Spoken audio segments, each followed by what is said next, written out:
Hi everyone, in today's lesson we're going to talk about a new topic called sequence and series. The first video in this unit will be called explicit/recursive sequences. First, a sequence is an ordered list of numbers. In general, form of a sequence is represented by this. So sequences go in the form a sub 1, a sub 2, a sub 3, a sub 4. I'm saying the word sub because the number is below the letter. A sub 1, a sub 2, a sub 3, a sub 4, all the way up to a sub n, where n would be considered the last term. So an example of a sequence, let's say I'm taking a sequence 2, 4, 6, 8, 10. That's a sequence. It's a list of numbers that we add to get from one term to the next. Another sequence I could say is 2, 5, 11, 23, so on and so on. How I went from one term to the next is I multiplied by 2 and then added 1, right? 2 times 2 is 4, 4 plus 1 is 5, 5 times 2 is 10, 10 plus 1 is 11, so on and so on. So, sequences often possess a definite pattern that is used to arrive at the sequence terms. It is often possible to express such patterns as a formula. Such formulas are called explicit formulas. So given the explicit formula here, I want to write the first three terms of each sequence whose nth term is given by the explicit formulas. So that's just a fancy way of saying I could plug in any value for n and get the term of that sequence. So we know the first term is considered a sub 1. So if I want to find a sub 1, everywhere I see an n, I'm going to put a 1. So 1 goes in here. So this would be 2 times 1 minus 1. So a sub 1, 2 times 1 is 2, minus 1 is 1. So that is my first term. My second term is represented by a sub 2. So that means everywhere I see an n, I'm going to put a 2. So I'm going to put a 2 here and a 2 here. So 2 times 2 is 4, minus 1 is 3. So a sub 2 is 3. Then my third term is represented as a sub 3. And again, that means everywhere I see an n, I'm going to put a 3. So 3 here and here. So 2 times 3 is 6, minus 1 is 5. So my first three terms of the sequence, term 1 is 1, term 2 is 3, and term 3 is 5. This is how we list out our first three terms. So take a minute, pause the video, try example number 2 here, and calculate our first three terms, and then hit resume when you're ready for the answer. All right, take a look. This is what I got. So I got for my first term, I got 3. Second term, 2 is 9. Third term, 27. So let's actually list out the pattern that we took to get from each term to the next in both of these examples. So to go from 1 to 3 to 5, it looks like all I did was add 2 to both sides, or to each piece. 1 plus 2 is 3. 3 plus 2 is 5. So to get from each term to the next, we simply added 2. To get here from one term to the next, it looks like 3 plus 6 is 9. 9 plus 6 is not 27, so I can't add. But it looks like maybe I multiplied. So 3 times 3 is 9, and then 9 times 3 is 27. So to get from each term here, we multiplied by 3. Excellent. Now, we can use these formulas, explicit formulas, to find any term of the sequence. So say I wanted to find the 100th term. For each of these, all I would have to do is plug in 100. So 2 times 100 minus 1, my 100th term would be 199. Same thing over here, a sub 100, I would plug in 100 in for n. Now I know that number is going to be very large, so I'm just going to leave it as 3 to the 100. But these formulas, explicit formulas, can be used to find any term of the sequence at any given time.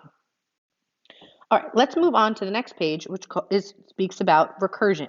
So let's read. Recursion is the process of choosing a starting term and repeatedly applying that same process to each term to arrive at the following term. Recursion requires that you know the value of the term immediately before the term you are trying to find. And a recursive formula will always have two parts, its starting value and then the recursion equation. So before we can do that, we kind of have to just analyze a sequence. So I'm just going to write up here for a minute. Well, actually, I'm going to insert a new page. And you can find room to write it wherever you need. So question says, find the first three elements of each recursive sequence.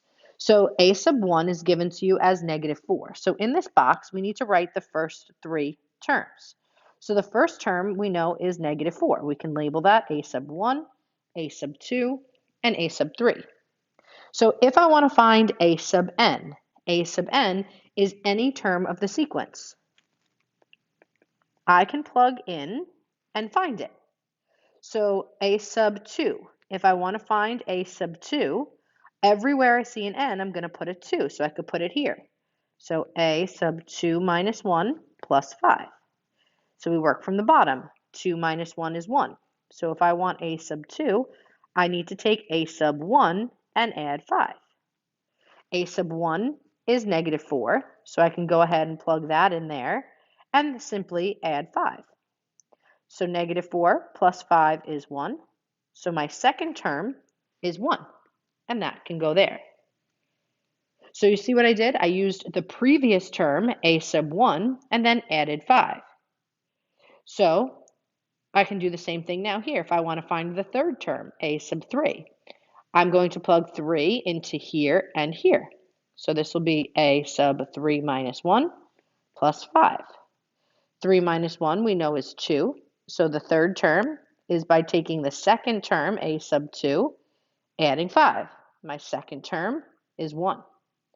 So a sub 3 is 1 plus 5, which gives me 6. And that is my third term. So this is just me doing the work out. If you recognize that you see this a sub n minus 1, you can theoretically say that any term of the sequence is equal to the previous term, because we know a sub 1 is the previous term, then add 5. So you don't need this work. You could just take your previous term, -4, say that's your term you're trying to find, and add 5. That gives me 1. Take your previous term, take 1, and then add 5, and that gives me 6. And that's it. That's how we use recursion. So let's try to see if we can use that here. So let's analyze this. This says to find any term, we are going to take the previous term, we are going to square it, and then add 1. So take my previous term, square it, add 1. So I want the first three terms. So we've got a sub 1, a sub 2, and a sub 3. So they tell us a sub 1 is 2, so I can go ahead and put that there. So I want to find a sub 2. So to find any term, the second term, I'm going to take the previous term, square it, and add 1. Here's my previous term. So I'm going to take 2, I'm going to square it, and then add 1. 4 plus 1 is 5. Then if I want to find a sub 3, my next term, I take my previous term, square it, and then add 1. So my previous term is 5, the term before it. I want to square it and then add 1. 5 squared is 25. 25 plus 1 is 26. And that's it. That's how you use the formula. So theoretically, you really don't have to use this to plug in. You can just analyze the pattern and go from there. All right, that's it today, guys. Have a great day, and I'll see you tomorrow in class. So let's just say I have the function 2, 4, 6, 8, 10. Here's my sequence. So I can define any term of the sequence that I want is the nth term. So let's just say I say 6 is my nth term. We obviously know it's my third term, but I'm just saying in terms of n. Say this is the nth term. The 8th term would be considered the n plus 1 term, and the 4 would be considered the n minus 1 term. So if you see n minus 1, it means previous term. And if you see n plus 1, that means the next term. So the reason how it makes sense is as follows. If this is your first term, a sub 1, a sub 2, a sub 3, a sub 4. If this is my nth term, then n is equal to 3. So then if n plus 1 term, 3 plus 1, would make this the fourth term, which it is. And then if n is 3 again, then we can say 3 minus 1 gives me 2, and that's my second term. So the idea behind this is understanding the more abstract formulas that n plus 1 means the next term, and n minus 1 means the previous term. So let's go back now to the recursion example.